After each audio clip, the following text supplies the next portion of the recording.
هل أتى على الإنسان حين من الدهر لم يكن شيئا مذكورا إنا خلقنا الإنسان من نطفة أمشاج نبتليه فجعلناه سميعا بصيرا إنا هديناه السبيل إما شاكرا وإما كفورا.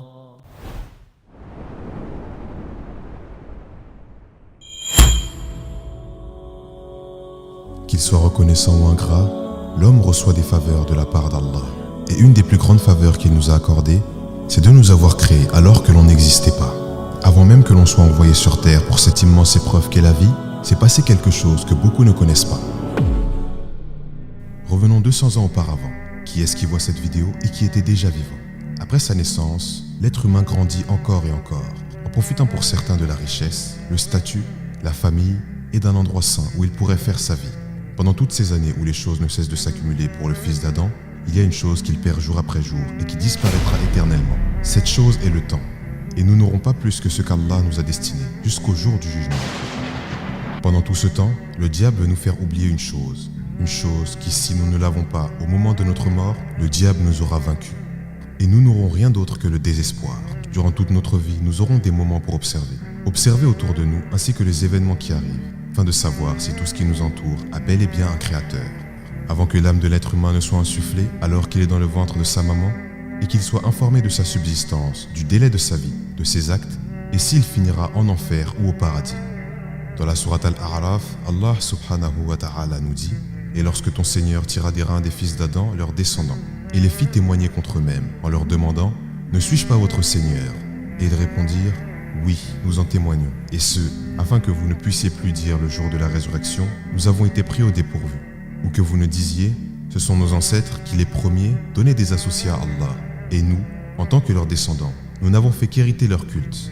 Vas-tu nous châtier pour ce que faisaient ces négateurs? C'est ainsi que nous exposons en détail nos signes. Peut-être reviendront-ils de leurs erreurs. » Imaginons que deux personnes viennent vous voir pour vous présenter des projets. L'un vous dit « Si tu suis mes conseils, tu auras la maison de tes rêves, des voitures de luxe et toutes les boissons et nourritures que tu désires, et ce, dès que tu l'auras demandé.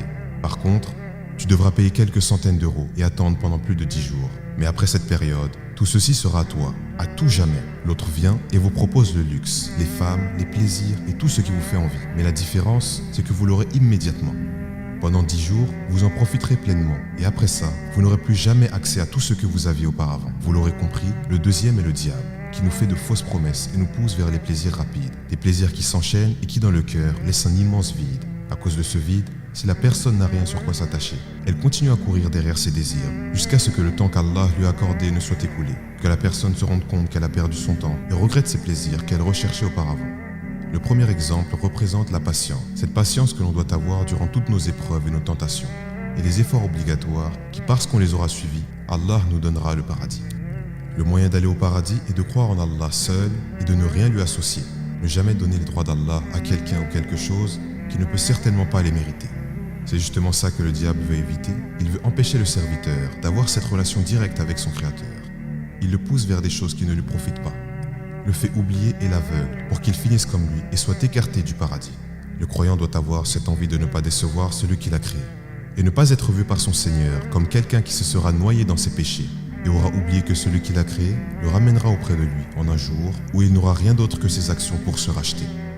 Dans notre vie de tous les jours, il doit y avoir cette reconnaissance envers Allah et cette volonté de le satisfaire après tout ce qu'il nous a donné, comme proche, comme bien matériel, comme opportunité et par-dessus tout, cette existence, cette vie qu'Allah nous a accordée pour nous permettre d'entrer dans sa miséricorde et donc dans son paradis.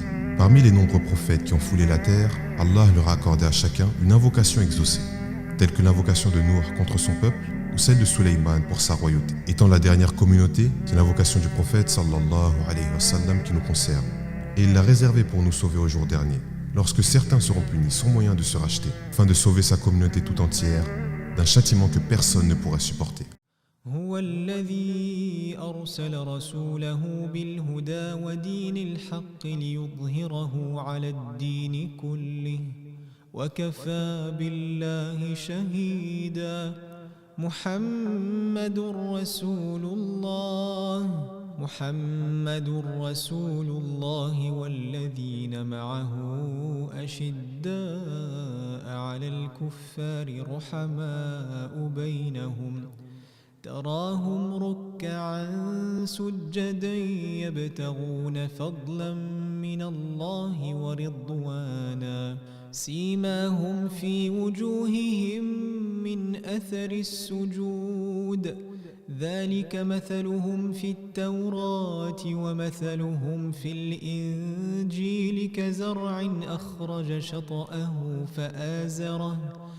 فآزره فاستغلظ فاستوى على سوقه يعجب الزراع ليغيظ بهم الكفار وعد الله الذين آمنوا وعملوا الصالحات منهم مغفرة وأجرا عظيما.